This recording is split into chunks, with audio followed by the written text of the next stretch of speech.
ಕಾರ್ತಿಕ ಶುದ್ಧ ದ್ವಾದಶಿ ತುಳಸಿ ಮದುವೆಯ ದಿವಸ ಅವತ್ತು ತಂದ ಸಾಯಂಕಾಲ ಅದನ್ನ ಒಪ್ಪಿಸ್ತಾರೆ ನರಹರ ತೀರ್ಥ ಶ್ರೀಪಾದಂಗಳು. ಶ್ರೀಮದಾಚಾರ್ಯರಿಗೆ ಪರಮಾನಂದ.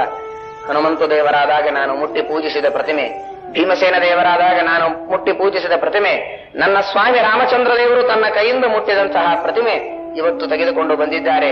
ಯದ್ಯಪಿ ನಾನು ಸರ್ವವ್ಯಾಪ್ತನಾದ ನನ್ನ ರೂಪದಿಂದ ನಾನು ಇದ್ದಲ್ಲಿಯೇ ಪೂಜೆ ಮಾಡಬಹುದು, ಆದರೆ ವ್ಯಕ್ತವಾಗಿ ಜನರಿಗೆ ತೋರುವಂತೆ ಪೂಜೆ ಮಾಡುವಂತಹ ಅಹೋಭಾಗ್ಯ ಅಂತ ಹೇಳಿ ಶ್ರೀಮದಾಚಾರ್ಯರು ಆ ಕ್ಷಣಕ್ಕೆ ಮಧ್ವ ಸರೋವರದಲ್ಲಿ ಸ್ನಾನವನ್ನ ಮಾಡಿ ಅದನ್ನ ಪುನಃ ಆಗಿಂತಾಗ ಮತ್ತೊಮ್ಮೆ ರಾತ್ರಿ ಕಾಲದಲ್ಲಿಯೇ ಪೂಜೆಯನ್ನ ಮಾಡ್ತಾರೆ.